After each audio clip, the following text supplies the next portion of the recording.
The massive war room buzzed with quiet energy as dozens of alien officers gathered around the central holographic display. The ship they stood on was called the Dominion's Fist, and it was the largest vessel in the Vorthak Empire's fleet. Admiral HFY, a tall creature with gray skin and 4 arms, studied the glowing blue dot that appeared in the center of the room. "This is our target," Admiral HFY said in his deep voice, his red eyes focused on the small planet. "The third world in a system these creatures call Sol. They name their planet Earth." General Kralvin stepped forward. He was shorter than the Admiral but twice as wide, with thick armor covering his natural shell. "What do we know about these humans?" he asked. A younger officer, Commander Veltar, activated additional displays around the room. Images of human cities, vehicles, and weapons appeared in the air. "Our scouts have been watching them for 50 of their years," Veltar explained. "They only recently discovered faster-than-light travel. Their first colony ship reached the nearest star system just 2 years ago." Admiral HFY nodded slowly. "Show me their military capabilities." The display changed to show human warships and aircraft. The alien officers looked at the primitive designs with amusement. The human vessels were small and simple compared to Vorthak technology. Their weapons appeared to be basic energy beams and projectile systems. They still use chemical explosives in many of their weapons. Commander Veltar continued. "Their largest warships are less than 1 kilometer long. Their energy shields are weak and can barely protect against plasma weapons." General Kralvin laughed, a sound like grinding stone. "These creatures think they can join the galactic community with such toys? Their expansion into space threatens the established order," Admiral HFY said seriously. "The High Council has decided that humanity must be brought under Imperial control before they spread further." The Admiral moved to another control panel and activated a new display. This one showed the Vorthak invasion fleet. 2,000 battleships appeared in the hologram, each one 3 kilometers long. Supporting them were 5,000 destroyer vessels and 50,000 fighter craft. "This is the largest invasion force ever assembled for a single world," Admiral HFY announced. "The High Council wants to make an example of these humans. Other primitive species will see what happens when they try to expand without permission." Commander Veltar pulled up tactical data about previous invasions. "Our standard protocol has worked on 847 worlds," he said. "We arrive in overwhelming force, demonstrate our superior firepower, and accept their surrender. Most species give up after seeing our fleet." "What about the ones that don't surrender immediately?" asked a junior officer. General Kralvin's eyes glowed brighter. "We destroy their military installations and major cities until they see reason. No species has ever required more than 3 demonstrations of our power." Admiral HFY studied the human planet again. Intelligence reports showed a population of nearly 8 billion humans spread across multiple continents. Their technology level seemed consistent with a species that had just achieved basic space travel. "Their weapons are crude but numerous," the Admiral noted. "They have thousands of nuclear weapons but nothing that can threaten our shields. Their space-based defenses appear minimal." The display zoomed in on Earth's orbital region. Scanning data revealed 12 small satellites in various orbits around the planet. The alien computers identified them as early warning and communication systems. 12 defensive satellites, Commander Veltar said with amusement. "Our smallest destroyer carries more firepower than their entire orbital defense network." General Kralvin walked around the holographic Earth, studying it from different angles. "What about their ground-based weapons? Do they have anything that might threaten our landing forces?" "Negative," Veltar replied. "Their most advanced ground weapons are electromagnetic railguns and directed energy systems. Our battle armor can withstand anything in their arsenal. Our analysis shows that a single Imperial battalion could control an entire human continent." The Admiral called up reports from the Intelligence Division. For decades, Vorthak scouts had been observing human development. They had watched humanity's first steps into space, their early attempts at colonization, and their primitive attempts at creating advanced weapons. "The humans do show some interesting qualities," Admiral HFY admitted. "They adapt quickly and show remarkable creativity in problem-solving. However, creativity cannot overcome a technological gap of several thousand years." "What about their alliances?" asked another officer. "Do they have any connections to other galactic powers?" Commander Veltar shook his head. "They are completely isolated. No other species has made contact with them." They don't even know that the Galactic Consortium exists. This brought more laughter from the assembled officers. The idea that a species could develop space travel without knowing about the thousands of other civilizations seemed impossible to them. General Kralvin activated a simulation of the planned invasion. The hologram showed Vorthak ships surrounding Earth and delivering their ultimatum. Computer models predicted human surrender within hours of the fleet's arrival. "The humans have one advantage," Admiral HFY said, bringing silence to the room. "They are unpredictable. Most species we conquer follow logical patterns. They calculate odds and make rational decisions. Human behavior is often irrational. Irrational behavior cannot stop superior firepower," General Kralvin stated firmly. "Perhaps not," the Admiral agreed, "but it can make the conquest more complicated than expected. We will follow standard protocol but remain prepared for unexpected responses." The tactical display showed the planned approach route.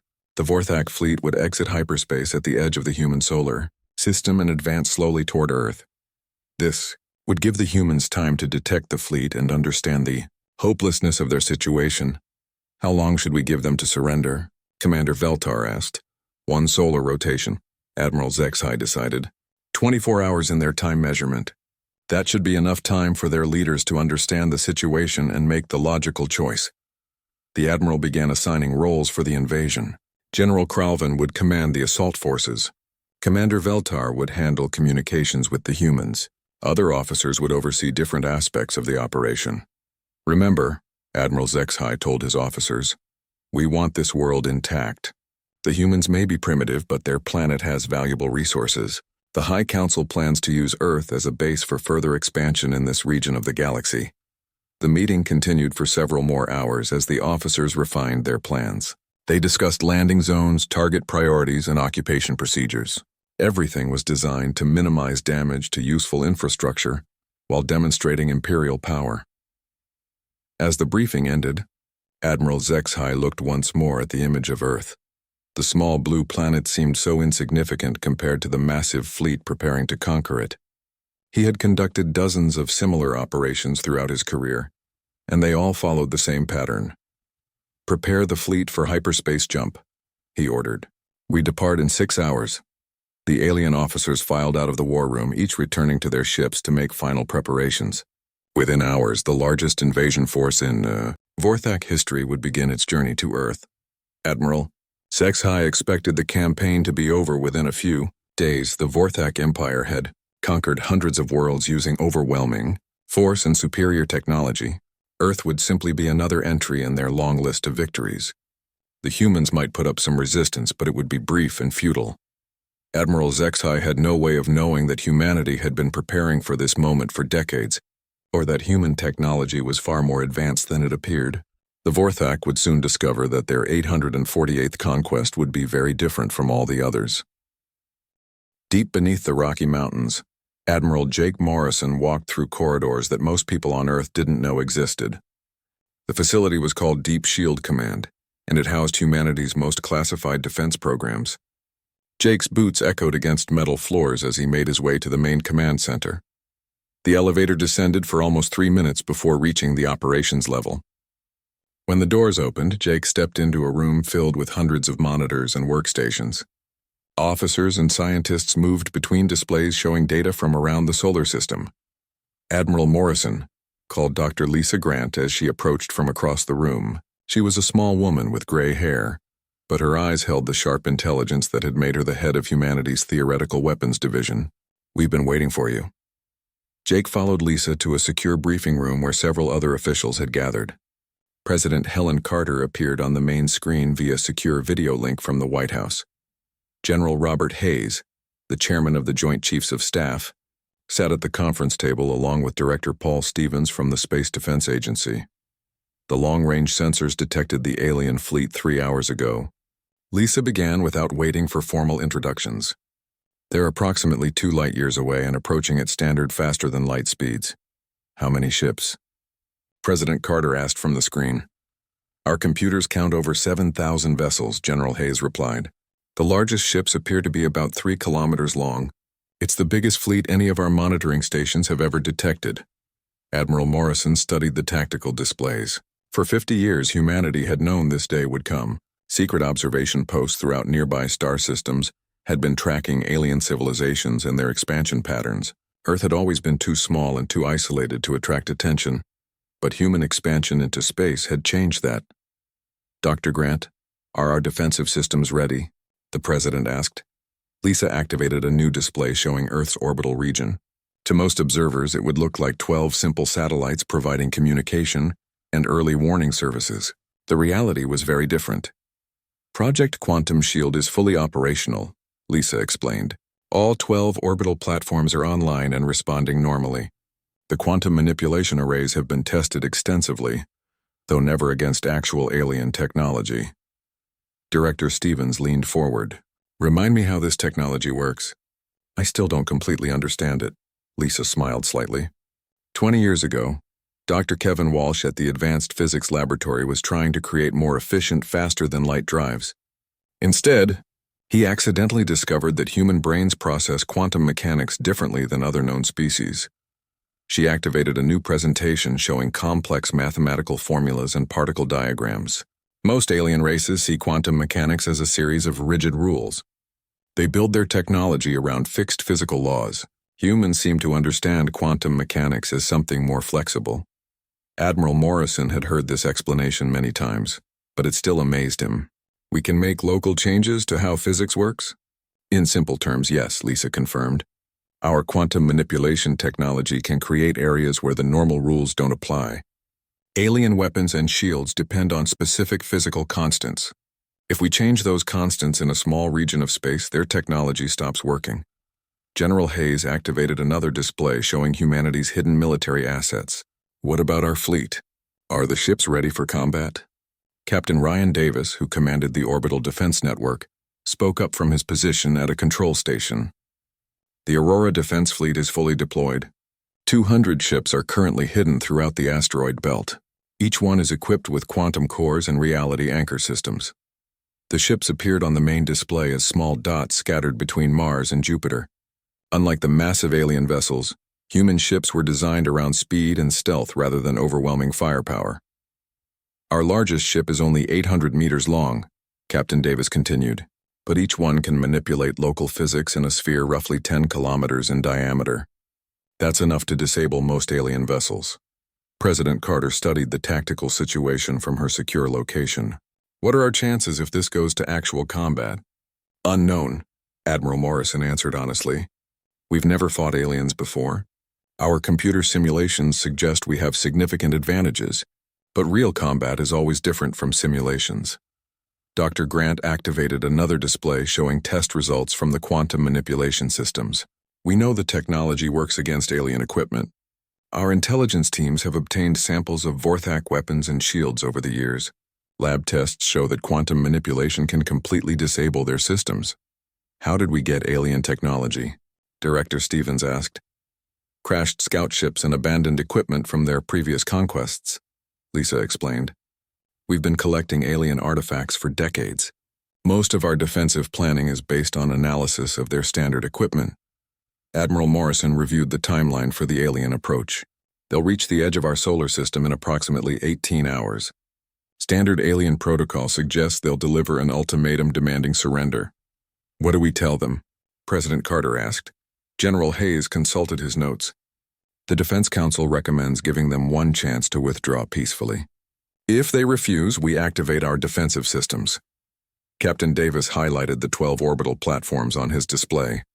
"The quantum shield generators can create localized black holes anywhere within 1 million kilometers of Earth.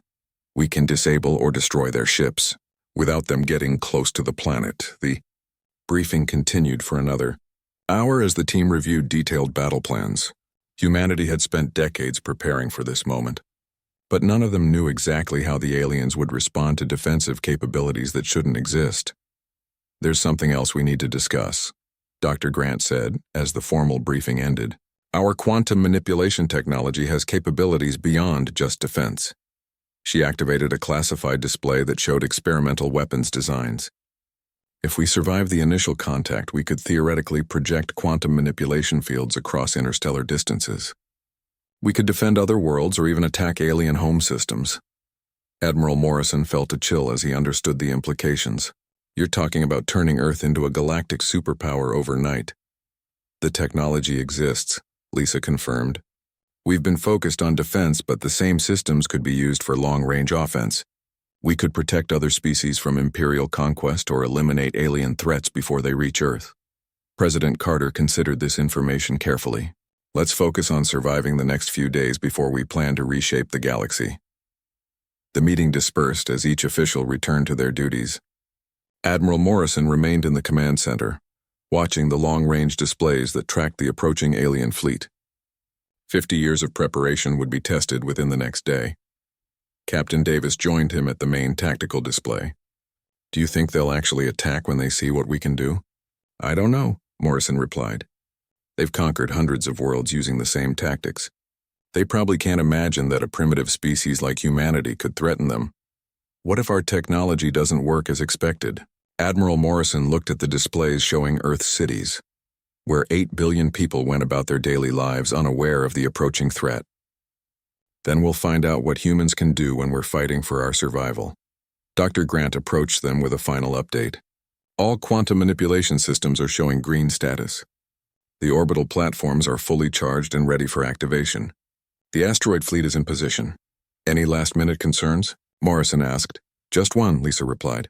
We're about to reveal capabilities that will change how the entire galaxy views humanity. Once we demonstrate quantum manipulation technology, there's no going back to being an unknown species. Admiral Morrison nodded. Humanity had remained hidden and safe for thousands of years, but expansion into space had made isolation impossible. Tomorrow would determine whether Earth became another conquered world or something entirely different. The countdown to contact had begun.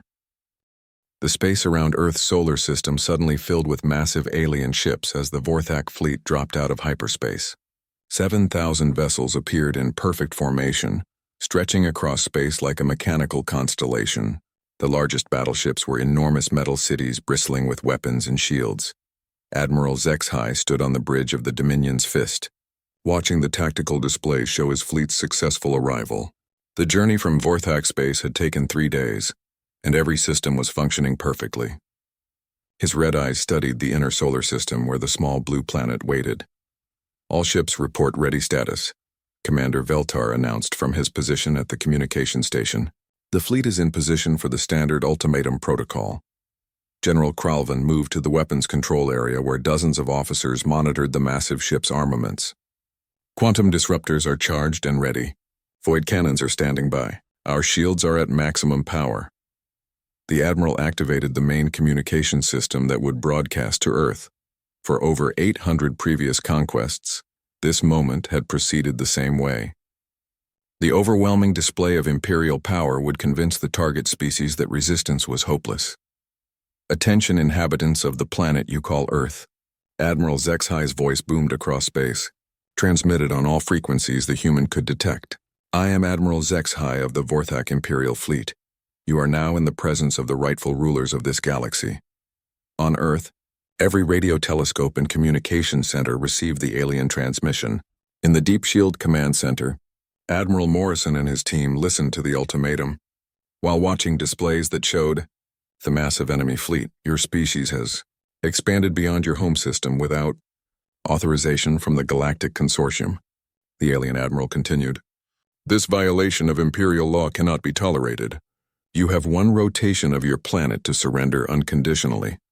President Carter watched the transmission from the White House Situation Room. Around the world, government leaders and military commanders listened to humanity's first contact with alien intelligence. The moment should have been historic and wonderful, but instead it was a demand for surrender. If you surrender now, your planet will be incorporated into the Empire with minimal disruption. Admiral HFY's message continued. Your people will become Imperial subjects and your world will serve the greater good of the consortium. Resist and your cities will be reduced to ash. Dr. Grant stood next to Admiral Morrison as they studied the alien fleet composition. The sensors showed incredible firepower and defensive capabilities. According to all logical military analysis, Earth had no chance against such overwhelming force. How long do we have? President Carter asked through the secure communication link. They're giving us 24 hours, General Hayes replied. Standard Imperial protocol based on our intelligence about their previous invasions. Admiral Morrison studied the tactical situation. The alien fleet had positioned itself at the edge of the solar system, approximately 4 billion kilometers from Earth. They were clearly confident that this distance would protect them while still demonstrating their power. Dr. Grant, can our quantum systems reach them at that range? Morrison asked. Lisa consulted her technical displays. The orbital platforms can project quantum manipulation fields anywhere within the solar system. Distance isn't really a factor when you're manipulating the basic structure of space-time. On the Dominion's fist, Admiral HFY waited for the human response. Previous conquests had usually resulted in immediate panic and desperate attempts at negotiation. Some species tried to bargain for better surrender terms. Others begged for mercy or offered tribute. Sir, Commander Veltar reported, we're receiving a response from the planet. Put it on the main display, the Admiral ordered. President Carter appeared on screens throughout the alien fleet. She sat calmly at her desk in the Oval Office, showing no signs of fear or panic. Her voice was steady and controlled as she delivered humanity's response. I am President Helen Carter of the United States of America, speaking on behalf of the people of Earth. We have received your ultimatum and we reject it completely. Surprised murmurs spread through the alien command center. This was not the response they had expected from a primitive species facing overwhelming force. You have entered our solar system without permission and threatened our world. President Carter continued. We demand that you withdraw immediately. You have 30 minutes to begin your departure or you will face the consequences.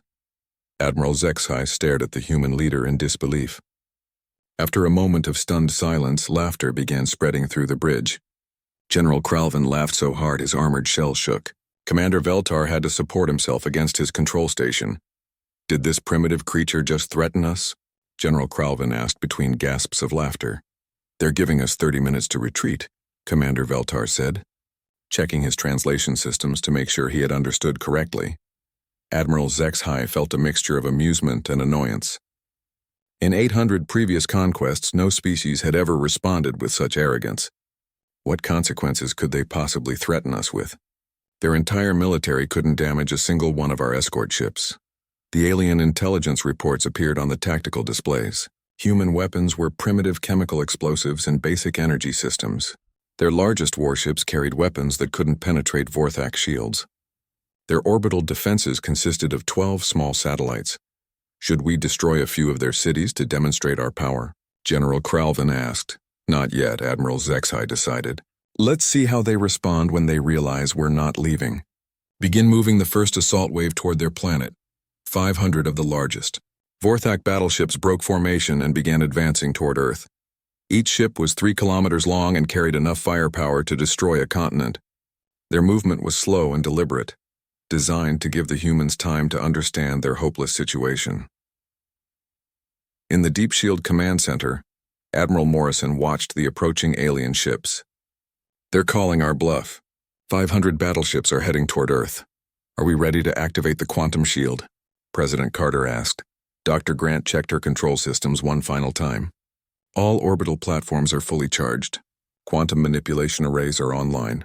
We can target the approaching ships whenever you give the order. Captain Davis studied the tactical display from his position at the orbital defense station. The alien ships will be within optimal range in approximately 15 minutes. Admiral Morrison felt the weight of humanity's future on his shoulders. The next few minutes would determine whether Earth remained free or became another conquered world in an alien empire. Dr. Grant, what exactly will happen when we activate the quantum manipulation systems? The alien ships depend on technology that requires specific physical constants, Lisa explained. We'll create localized regions where those constants don't apply. Their weapons will stop working, their shields will collapse, and their fusion reactors will become unstable. And then we demonstrate that humanity is not as helpless as we appear. Admiral Morrison took a deep breath and opened a communication channel to all human defense forces. All stations, this is Admiral Morrison. Prepare to activate quantum shields on my command. Today we find out what humans can do when someone threatens our home. The alien fleet continued its advance, confident in their overwhelming superiority. Admiral HFY expected the humans to panic and surrender as soon as they realized the Imperial fleet was actually approaching their planet. None of the aliens suspected that they were flying into a trap that would change the Balance of power in the galaxy forever. Humanity's greatest secret was about to be revealed, and the consequences would reshape everything the galaxy thought it knew about these supposedly primitive creatures from Earth. The 500 Vorthak battleships moved through space like floating mountains of metal and death.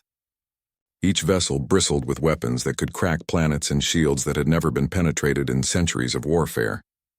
Admiral HFY watched from his command bridge as the human planet grew larger in their displays. Distance to target? He asked Commander Veltar. 2 million kilometers and closing, Veltar replied. The humans have made no additional attempts at communication. Their primitive orbital defenses are not responding to our approach. General Krelvin studied the tactical displays, showing Earth's 12 small satellites. Those defense platforms aren't even targeting us. They're just floating there like debris. On Earth, Admiral Morrison stood in the Deep Shield Command Center watching the alien ships approach. Every screen in the facility showed different aspects of the incoming threat.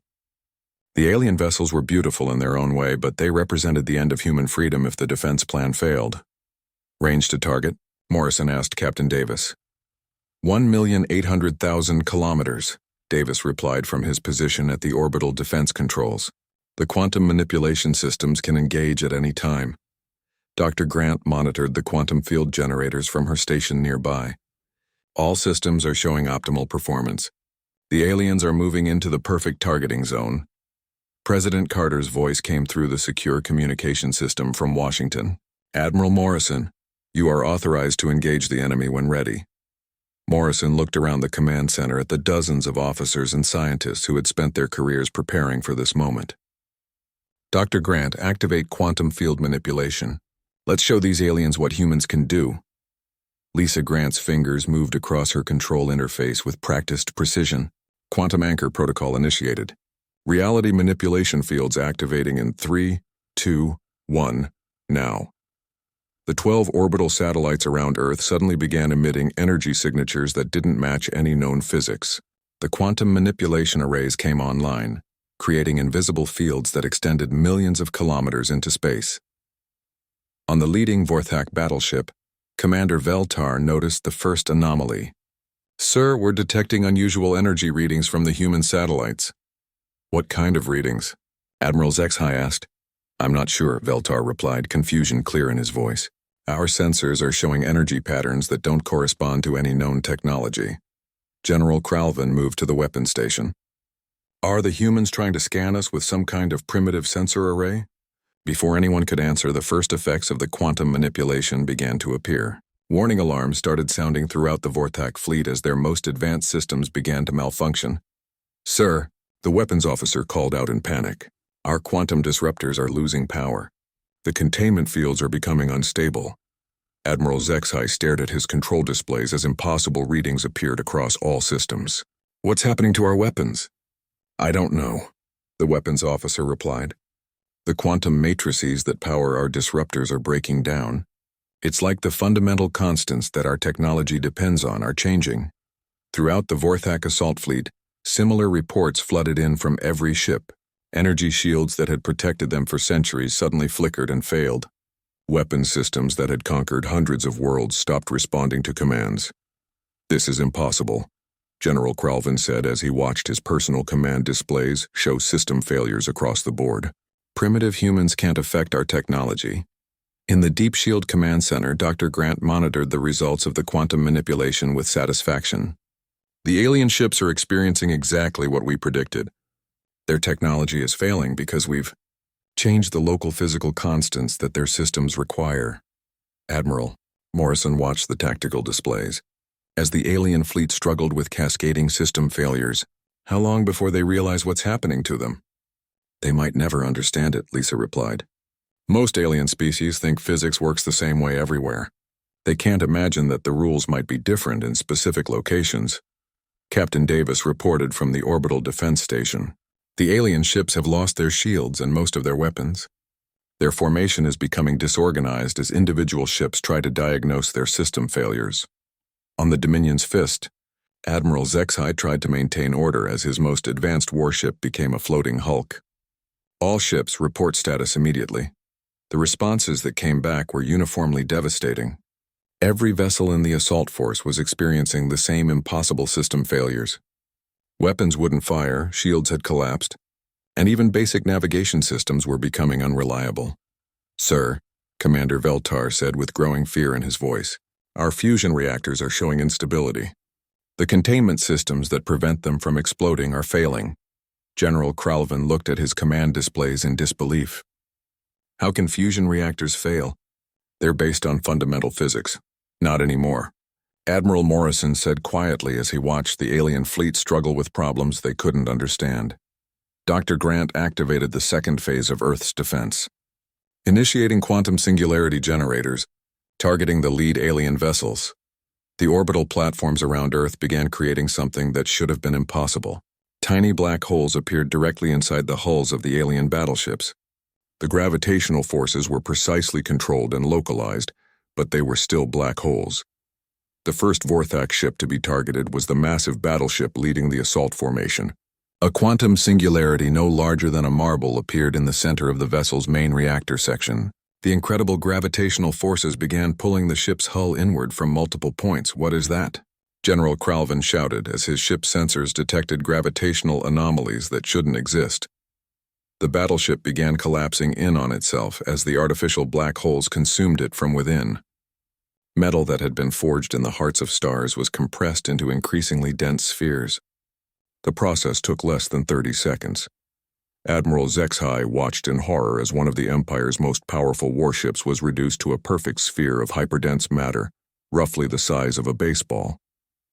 "This is impossible. Humans don't have this technology." More black holes appeared inside other alien ships. The quantum singularity generators could create dozens of localized gravitational fields simultaneously. Each one was precisely controlled to consume exactly one target without affecting nearby vessels. "All ships retreat immediately," Admiral HFY ordered as he watched his assault force being systematically destroyed by weapons that shouldn't exist. But retreat was impossible. The alien ships had lost their main engines along with everything else when the quantum manipulation fields disrupted their technology. They could only drift helplessly as more of their vessels were consumed by artificial black holes. In 10 minutes, 500 of the galaxy's most advanced warships had been reduced to small spheres of compressed matter. The survivors floated dead in space, their crews struggling to understand how primitive humans had achieved the impossible.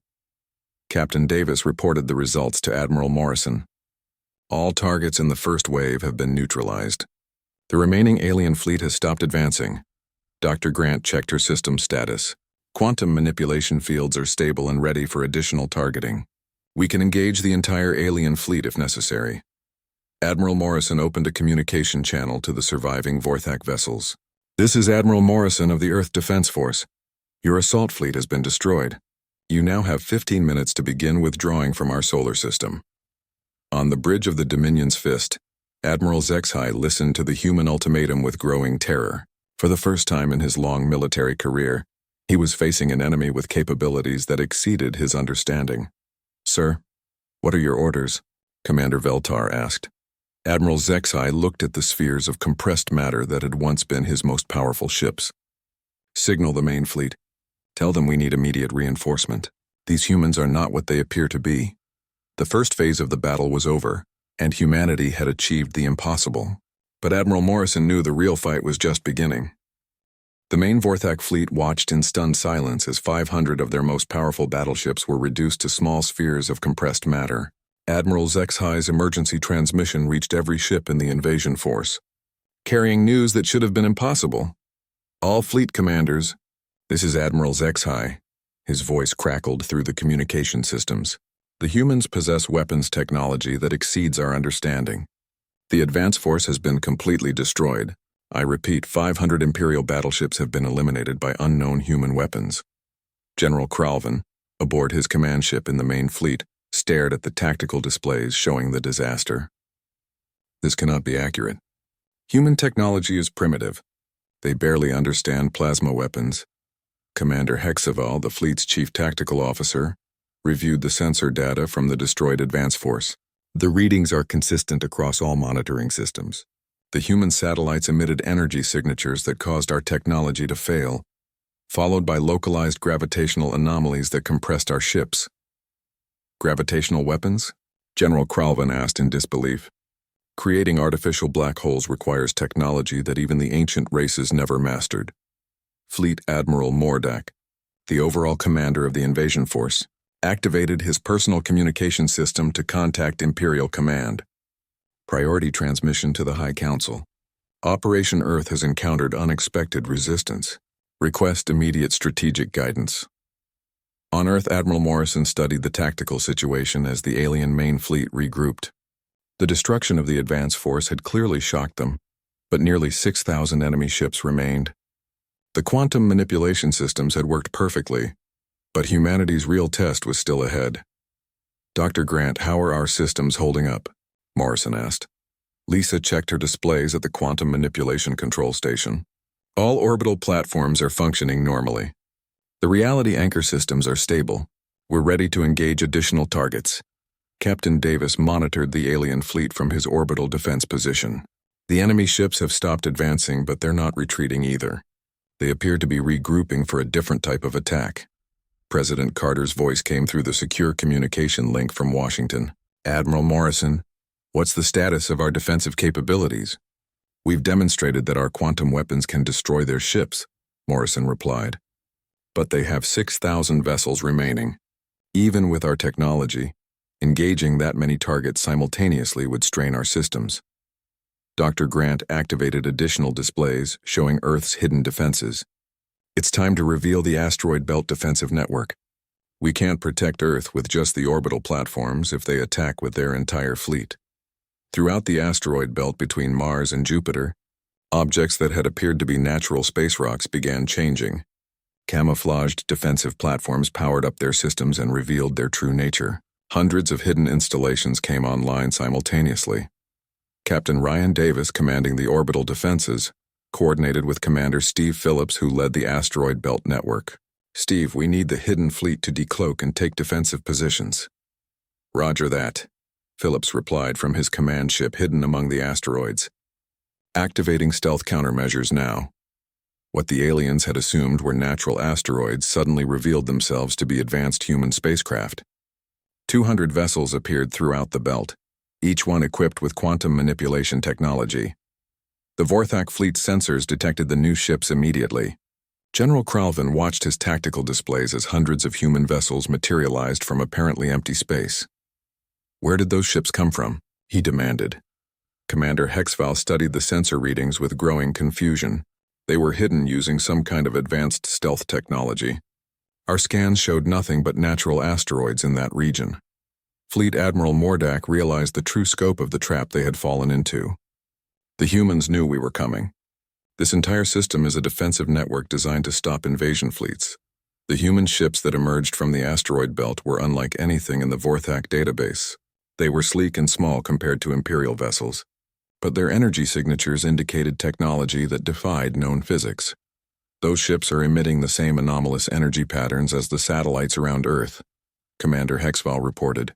They're all equipped with the same unknown technology that destroyed our advance force. Admiral Morrison opened a communication channel to the entire Vorthak fleet. This is Admiral Morrison of Earth Defense Command. You have seen what our defensive systems can do. You have one final opportunity to withdraw from our solar system peacefully. Fleet Admiral Mordak responded with anger and frustration. Human Admiral, you may have destroyed one assault wave, but we still outnumber your forces 30-1. Surrender now and your planet will be spared complete destruction. I don't think you understand your situation, Morrison replied calmly. Your advance force was destroyed because we allowed them to approach Earth.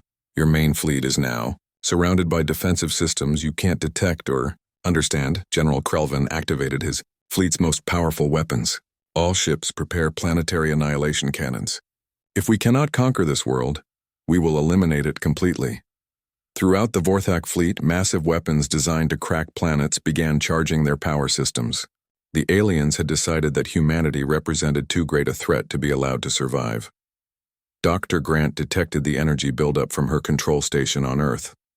Admiral, the alien fleet is charging planet-killer weapons. They're planning to destroy Earth rather than conquer it. Admiral Morrison felt a cold rage building inside him. These aliens had come to enslave humanity, and now they planned to commit genocide rather than accept defeat. All human forces, this is Admiral Morrison. The enemy has chosen to escalate this conflict. Engage all targets. Show them what happens when someone threatens our home. Captain Davis activated the full power of Earth's orbital defense network. Quantum singularity generators at maximum output, targeting multiple enemy vessels simultaneously. Commander Phillips coordinated the asteroid belt fleet's attack. All ships engage quantum manipulation systems. Let's see how many of their ships we can disable at once. The space around the Vorthak fleet suddenly filled with gravitational anomalies as hundreds of artificial black holes appeared among their ships. The human defensive network attacked with coordinated precision, targeting multiple alien vessels simultaneously. But the Vorthak had learned from the destruction of their advance force. Fleet Admiral Mordak had ordered his ships to spread out and maintain maximum distance from each other. The human weapons could still destroy individual ships, but they couldn't eliminate the entire fleet instantly. Fire all planetary annihilation cannons, General Kralvin ordered. Destroy the human homeworld before they can eliminate our fleet.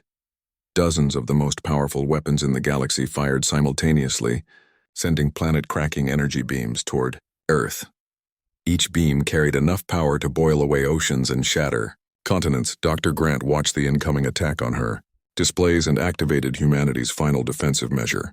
Emergency quantum shield deployment around Earth, redirecting all available power to planetary protection. The 12 orbital platforms around Earth created a massive quantum manipulation field that encompassed the entire planet. The alien planet killer beams struck the field and simply disappeared, their energy dispersed into quantum foam. Admiral Morrison realized that the battle had moved beyond simple defense. Captain Davis began targeting their command ships. Commander Phillips, coordinate with the fleet for maximum destruction. These aliens have chosen war. Let's give them more than they bargained for. The real battle for Earth's survival was beginning, and humanity was about to demonstrate that their hidden capabilities went far beyond simple defense. The Vorthak Empire was about to learn why threatening humanity's homeworld was the worst mistake they had ever made. The space battle that erupted around Earth's solar system defied every principle of warfare known to the galaxy. Human ships appeared and disappeared like ghosts, phasing in and out of normal space using quantum manipulation technology that made conventional tactics useless. Captain Amy Rodriguez commanded the flagship USS Liberty from her position in the asteroid belt. Her ship was only 800 meters long, tiny compared to the massive Vorthak battleships, but it carried technology that could manipulate the fundamental laws of physics. All ships, this is Captain Rodriguez, she transmitted to the human fleet. Begin phase warfare protocols. Show these aliens what happens when they threaten our home. The Liberty vanished from normal space and reappeared inside the formation of Vorthak destroyers. The quantum manipulation systems allowed the ship to exist in a slightly different dimensional phase, making it invisible and intangible to alien weapons while still able to attack.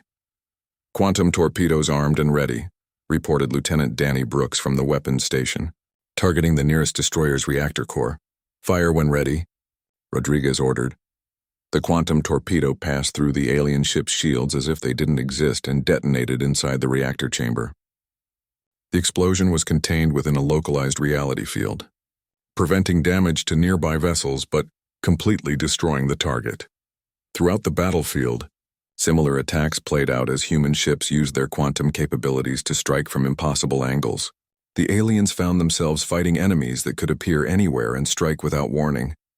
Colonel Danny Brooks led the fighter squadrons in an attack pattern that seemed to violate the laws of physics. His small craft could phase shift between dimensions, allowing them to pass through solid matter and emerge inside enemy ships. Blue Squadron, follow my lead, Brooks transmitted as his fighter disappeared into quantum space. We're going to hit their command ship from the inside. The squadron of 12 fighters phased through the hull of a Vorthak battleship and materialized in the main hangar bay. The aliens had no defense against enemies that could appear inside their most protected areas. General Kralvin watched his tactical displays in growing horror as human ships seemed to ignore every defensive system the Empire had developed over thousands of years. How are they doing this? Their ships are passing through our shields like they don't exist.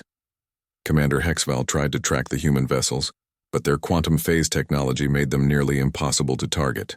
Our weapons can't lock onto targets that exist in multiple dimensions simultaneously. When we fire at them, they're already somewhere else. Fleet Admiral Mordak realized that his massive fleet was being systematically destroyed by an enemy that fought using impossible tactics.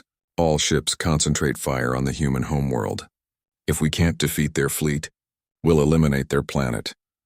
But the concentrated bombardment of Earth proved equally futile.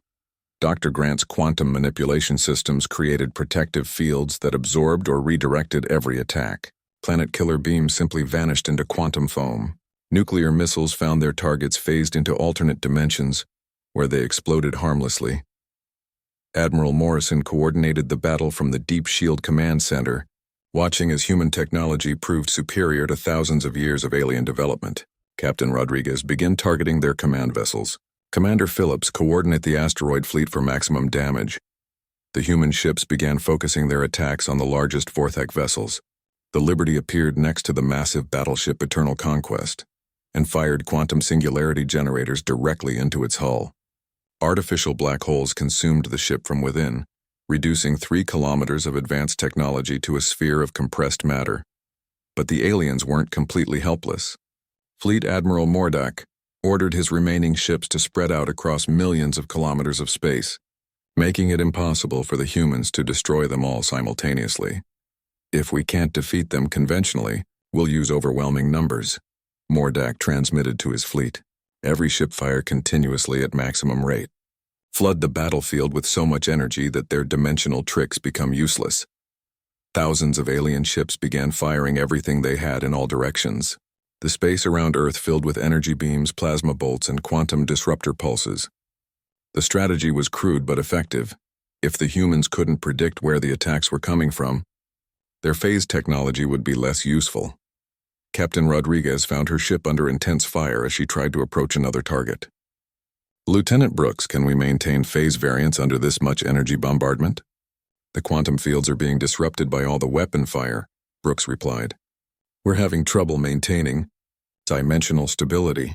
The human fleet found themselves forced to adopt more conventional tactics as the sheer volume of alien fire made their quantum advantages less decisive.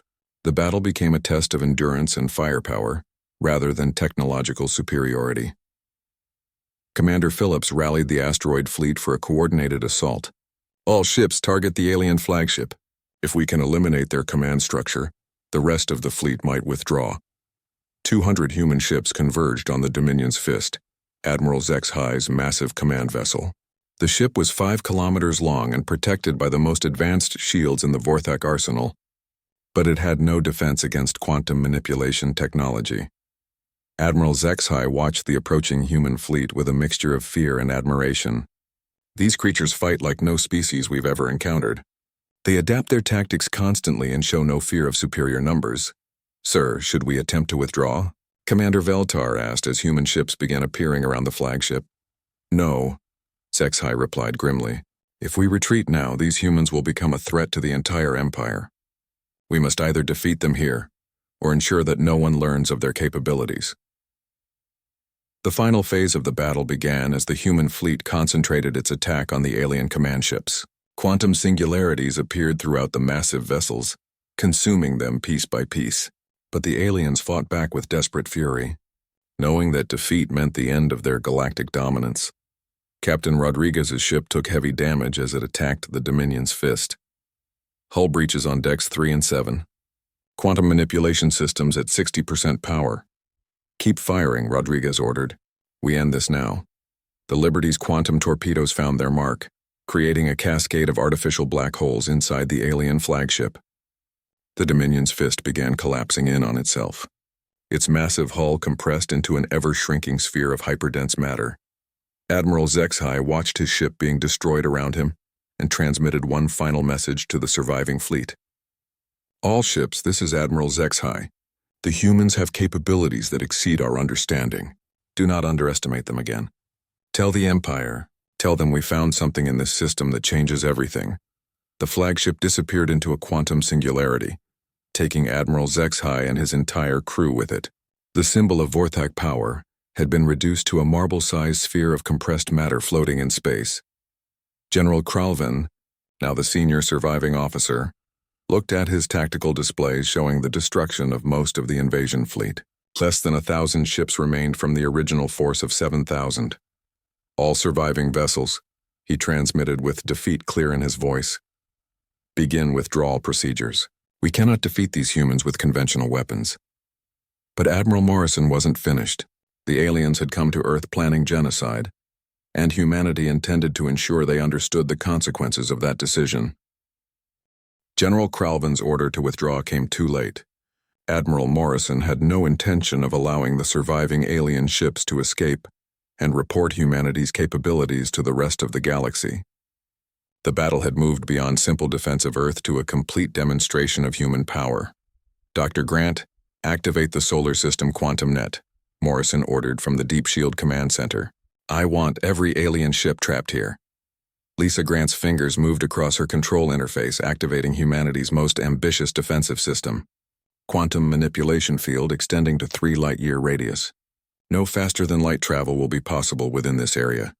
The effect was immediate and devastating to alien morale. General Cralvin watched his navigation systems report impossible readings as the space around the solar system became a prison that prevented hyperspace jumps.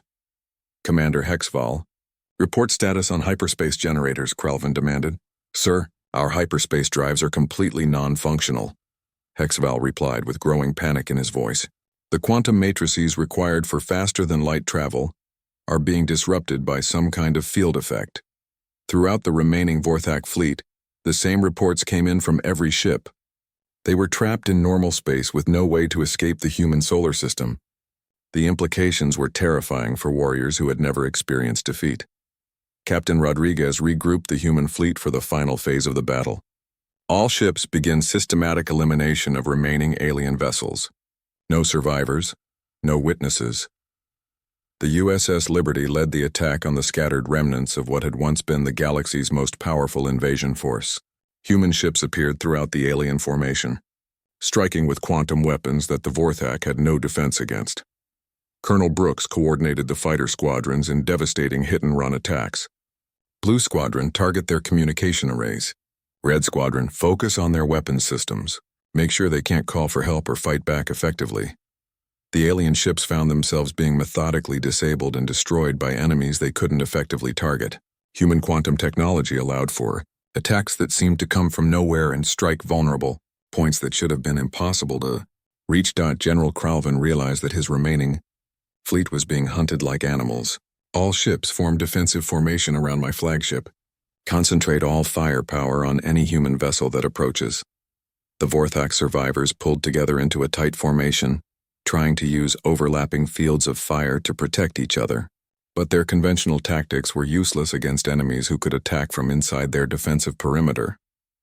Commander Phillips led the asteroid fleet in a coordinated assault on the alien formation. All ships simultaneous quantum torpedo spread. Let's end this quickly. 200 human ships fired quantum torpedoes simultaneously, creating a cloud of localized black holes throughout the alien defensive formation. The gravitational weapons consumed ship after ship, reducing the pride of the Vorthak Empire to compressed spheres of matter. Dr. Grant monitored the battle from her position at the quantum manipulation controls. Alien fleet strength down to 200 vessels. Their formation is collapsing.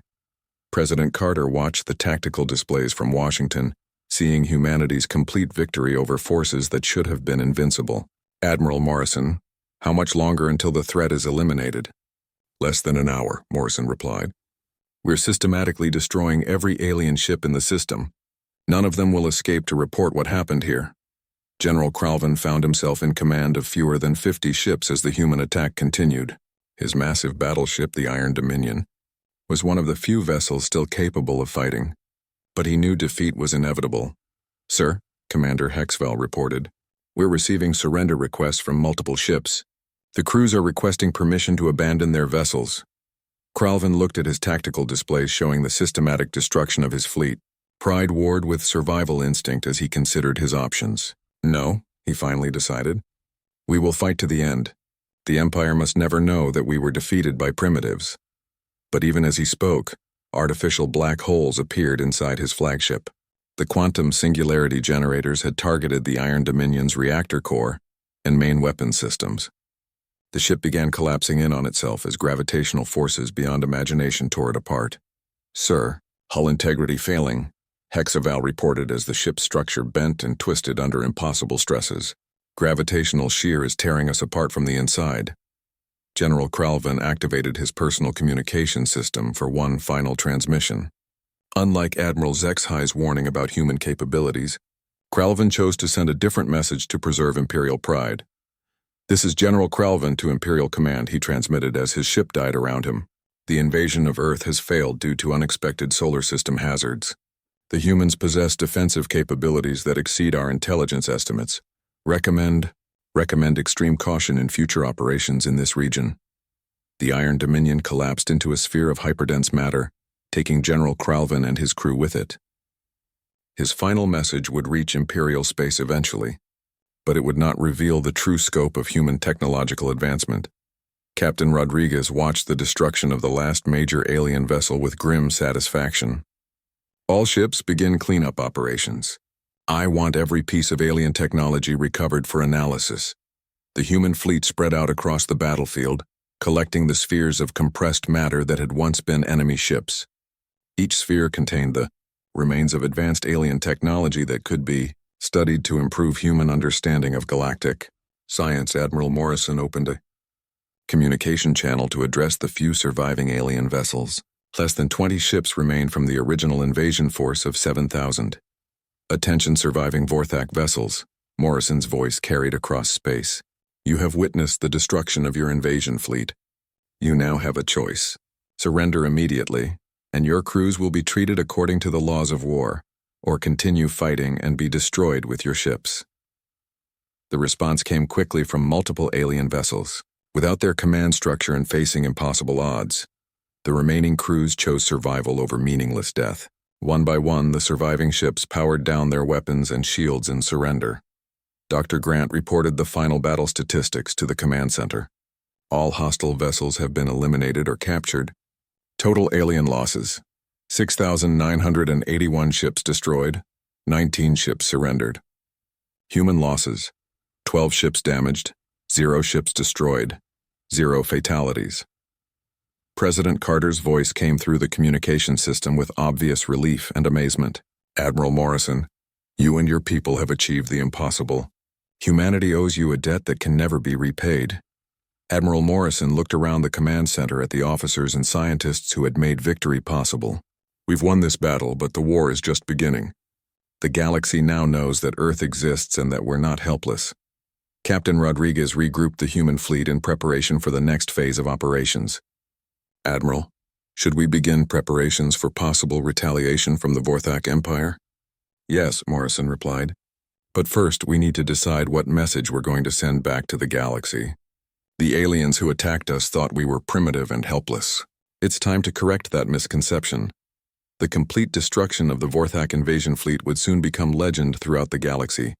But the true scope of human capabilities would remain secret for now." Admiral Morrison intended to use that secrecy as a weapon in the conflicts that were sure to come.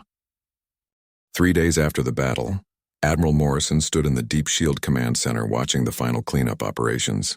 The debris field where the Vorthak invasion fleet had died stretched across millions of kilometers, marked by hundreds of small spheres that had once been the galaxy's most advanced warships.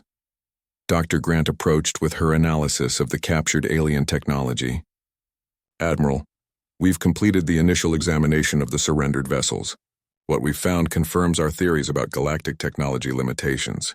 "Show me," Morrison requested. Lisa activated a holographic display showing detailed scans of Vorthak equipment.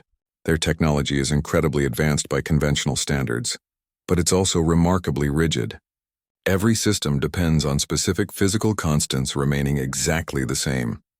Admiral Morrison studied the alien designs with interest. "So they've never encountered quantum manipulation technology before?" "More than that," Dr. Grant explained. "Their entire civilization has developed along technological paths that assume physics works the same way everywhere. They literally cannot conceive of technology that changes local physical laws." President Carter joined the briefing via secure video link from Washington. "What are the implications for our future security?" "The good news is that we have a significant technological advantage over any known galactic power," Morrison replied. The bad news is that our victory here will eventually be reported to the Vorthak Empire and their allies. Captain Rodriguez entered the command center after completing the fleet reorganization. Admiral, we've recovered all useful alien technology and established a defensive perimeter around the solar system. What are our orders regarding the surviving alien crews? Morrison had been considering this question for hours. The 19 captured Vorthak ships contained nearly 5,000 alien prisoners. Their fate would send an important message to the galaxy about human intentions. We're going to do something that will surprise the galactic powers, Morrison decided. We're going to treat them well and send them home with a message. The decision raised eyebrows among the military officers present. Colonel Brooks, who had led the fighter squadrons during the battle, voiced the common concern. Sir, wouldn't it be better to keep our capabilities secret? If we release them, they'll report everything they've seen. That's exactly what I want them to do, Morrison replied. But I want them to report the right things. Dr. Grant understood the Admiral's strategy immediately. You're going to use the prisoners to control the narrative about what happened here. Precisely, Morrison confirmed. The galaxy is going to learn about humanity's existence no matter what we do. But we can influence what they learn and how they interpret it. Over the next week, the captured alien crews were treated according to the highest standards of the Geneva Convention. Human medical teams treated their injuries, provided good food and comfortable quarters, and allowed them to communicate with each other freely. Captain Amy Rodriguez was assigned to interact with the senior alien officers. Her conversations with Commander HFY, the highest-ranking survivor, were carefully planned to shape the story that would reach the galactic community. Your species fights unlike anything we have encountered, HFY admitted during one of their meetings. How did humans develop such advanced defensive capabilities? Rodriguez chose her words carefully. When you're a small species in a dangerous galaxy, you learn to be creative about protecting yourself. We've spent generations preparing for the day when someone would try to conquer our world. But your weapons violate known physics, HFY insisted. Creating artificial gravitational fields should be impossible with your level of technology. Should be, Rodriguez agreed with a slight smile. But humans have always been good at doing things that should be impossible. The message that Morrison wanted to send was clear. Humanity was not a primitive species that had stumbled onto advanced technology by accident. They were a deliberately defensive people who had developed specific capabilities to protect their home world. Meanwhile, Dr. Grant worked with the captured alien technology to enhance human understanding of galactic science. The Vorthak equipment provided invaluable insights into how other species approached engineering and physics. We can learn a lot from their conventional technology, Lisa reported to Morrison. Their approach to fusion power and faster-than-light travel is actually more efficient than our current systems in some ways. Can we integrate their techniques with our quantum manipulation capabilities? Absolutely, Dr. Grant confirmed.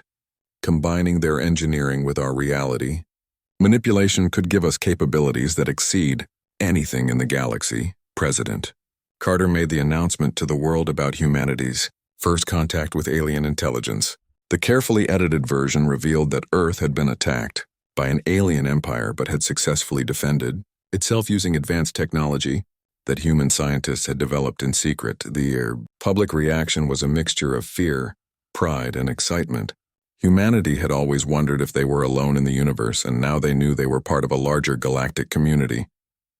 More importantly, they had proven they could defend themselves against threats from space. Admiral Morrison prepared for the next phase of his plan. The captured alien crews would be returned to their empire aboard one of their own ships, carefully modified to ensure they reached home safely, but couldn't report precise details about human defensive systems. Commander HFY, Morrison said during the final meeting with the alien officer, "You and your people are free to return to your empire. One of your vessels has been repaired and supplied for the journey home." HFY looked surprised. "You're releasing us? After we attempted to conquer your world?" "You were following orders from your government," Morrison replied. "We hold no personal animosity toward individual soldiers who were doing their duty. However, we want you to carry a message to your leaders." "What message?" Morrison's expression became serious. "Tell them that humanity is willing to engage in peaceful relations with the galactic community, but also tell them that any future attempts to conquer or threaten Earth will result in consequences far beyond what you experienced here. The alien commander understood the implicit threat. You're saying that this battle was merely a demonstration? I'm saying that humanity has capabilities that we haven't fully revealed, Morrison replied carefully. We defended our homeworld using only our defensive systems. We have other technologies that we hope never to use.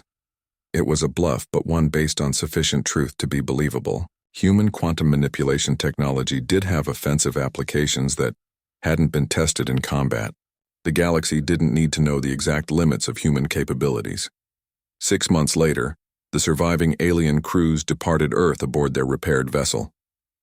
They carried with them a carefully crafted story about humanity's defensive victory and implied capabilities that exceeded what they had actually witnessed. Dr. Grant continued her research into quantum manipulation, pushing the boundaries of what was possible with reality-altering technology. Admiral, I believe we can extend our quantum fields across interstellar distances. We could potentially defend other worlds from Imperial conquest. Morrison considered the implications. Are you suggesting that we could protect other species from the Vorthak Empire? More than that, Lisa replied. We could selectively disable Imperial fleets anywhere in this region of the galaxy. We could become the protective power that other species turn to when they're threatened. Captain Rodriguez had been conducting long-range reconnaissance missions to nearby star systems, gathering intelligence about galactic politics and potential threats. Admiral, our scouts have identified at least 12 species in this region that are under threat from Imperial expansion. They could become valuable allies if we offer them protection. Admiral Morrison looked out at the stars from the observation deck of the Deep Shield facility. Humanity had successfully defended Earth and demonstrated their capabilities to the galaxy. Now they faced a choice about what role they wanted to play in galactic affairs.